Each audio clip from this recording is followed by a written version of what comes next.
Hey guys, Nicole here and welcome to my channel. Our topic for today is renting versus buying. What makes sense for Filipinos in 2026? Yes guys, syempre, ano na tayo advance na tayo, diba? Kasi November na po, diba? Just couple of weeks and then January, New Year na, 2026 na. So, itong 2025 na to, halos patapos na to So, 2026 na yung ating nilulook forward. What makes sense for you as a Filipino? Is it to rent a house or to buy a house? Okay. So, guys, I'm already in my 5th year in real estate. And these are, I think, the top 5 tips and advices I can share with you when it comes to deciding if you should rent or if you should buy, okay? And my first tip for you guys is to consider your marital status. You don't really hear this kind of advice often. You know why? Because usually they will go straight away and ask for your financial status, your budget, and stuff like that.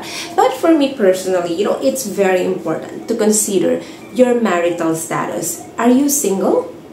Are you married? Do you have a child now? Wala ka pa bang anak?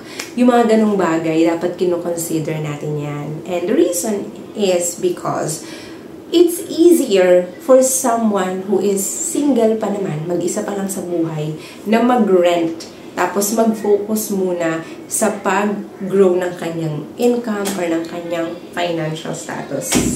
Tama ba guys, no? Like for example, kung ikaw ay nasa 20s mo pa lang, wala ka pa namang anak, wala ka pang asawa, nagkatrabaho ka sa Manila, yung parents mo talaga, or kayo talaga originally nakatira kayo sa South, Cavite, or nakatira kayo sa North, Bulacan or Pampanga, tapos sa Metro Manila or sa Manila, sa Makati or Taguig yung office mo, guys, it's not worth it to travel long hours every day. I tell you, you better rent a place near your working space, working area. Whether it's condo sharing, bed space, for as long as it's safe, it's something that you can afford every month based on your income, go for it.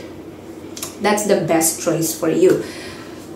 And kung kaya mong pagsabayin na habang nag-work ka, nagre-rent ka, at meron ka pa rin talagang extra, nasa area mo, for example, sa North, sa Bulacan, meron ng mga pre-selling, meaning to say, hindi mo naman kailangan lumipat agad. After 2 to 3 years pa naman bago itayo yung unit or ipasok sa financing yung unit, pwede mo nang i-invest doon yung mga extra mo monthly na hindi ka naman nahihirapan kasabay ng pagrenta mo, lalo na kung bed spacer ka pa naman, diba? Kasi syempre, mas maganda kung single ka, meron ka na kaagad investment na bahay mo, kung meron ka nang nilulook forward, diba guys? So, number 2 naman, actually, nabanggit ko na nga rin nung una, yung about sa financial capacity mo, diba? Yun nga, you need to also look at your financial capacity. Meron naman kasi talaga na mag-asawa na, may anak na, pero nagre-rent pa. Actually, napakadami po ganyang cases, to be honest with you, diba? Kasi, pwedeng based on their financial capacity and their situation, mas gusto talaga nila ng malapit sa workplace nila. Kaya nagre-rent pa rin sila, for example, ng condo, kaya sa Manila, kaya nag-avail sila ng rent-to-own na condo. Pero ito yung mga demographics na may mga, based on my experience, may mga clients ako na ganyan, na eventually, mag-a-avail at kukuha rin talaga sila ng house and lot in an exclusive subdivision na via NLEX, malapit na rin or accessible na rin sa Manila or sa Quezon City. Kasi, syempre, napakamahal naman na nung, be realistic, diba? 20 million kung magta-townhouse ka sa magandang location ng Quezon City. Like, not every employee can afford 15 million to 20 million townhouse. Townhouse pa lang yun sa Quezon City. Yung mga sa mga developer na house and lot na subdivision talaga. Kaya ano ba yung nangyayari kadalasan? Naghahanap sila sa malapit sa QC, like San Jose del Monte, Bulacan, Santa Maria, Marilao. Yun yung may ginagawang MRT-7, yung sa NLEX, diba? Gahanap sila ng mga areas na accessible lang pa rin sa Quezon City. Pero kung may budget silang 5 million is pasok na, diba guys? Kasi syempre look at the difference naman between 15 to 20 million and then 5 million. Diba? Napakalaki ng difference nun. So, yung financial capacity, yan yung second most important, diba? If you're going to decide if you're gonna rent or buy a property or sabay. Kasi pwede naman may mga iba, capable naman sila na pagsabayin. Diba guys? And number 3 naman, ano pa ba yung mga i-consider mo kung magre-rent ka ba or magbabay ka na ba ng house and lot? Yung career goal mo. Ba't ko nasabing career goal? Kasi may mga iba na plano palang mag-abroad, magtrabaho abroad. Diba? And ito yung nanonotice ko ha, mag-a-avail sila ng pre-selling. And then after that, nung nagtrabaho abroad, gusto nang mag-migrate, dadalhin na yung pamilya. Yung iba, naisip nila, yung in-invest nila, kasi alam naman nila na kahit mag-migrate sila, di pa rin nila masasabi na Philippines pa rin yung endgame nila after what? After 10 years? After 20 years, sa Philippines ka pa rin magre-retire. Kaya sabitawan mo yun, ituloy mo. Tapos tuwing umuwi ka ng Pilipinas, di ba? Meron ka ng bahay na tinitira, hindi mo kailangan mag-Airbnb, hindi mo kailangan mag-rent. O, di ba guys? Yung iba naman habang pinapaupahan mo na or parents mo na yung nakatira. Yung ganun. Pero wag naman yung sasayangin natin totally regardless of your career plans abroad. Okay, di ba guys? And number 3 things that might affect your decision between renting and buying, so, yung status mo nga, marital, yung financial capacity mo, and then yung career goal mo or career plans mo, and yung number 4 naman is yung net worth goal mo. Ano ba yung net worth? Ayan po guys, yung meaning ng net worth, yung pinapakita ko sa screen ngayon guys, okay? Yan yung net worth na tinatawag natin. Ano bang goal mo? Kasi properties yung investment na magandang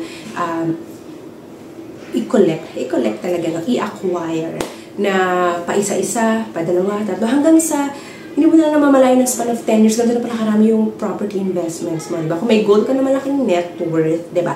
You should buy, of course. Hindi mo naman makukuha sa renta-renta dahil hindi mo magiging sayo. Of course, you should buy, diba? Invest talaga, buy talaga. Yung magiging sayo yung titulo, alright? And lastly, guys, number 5, ano ba?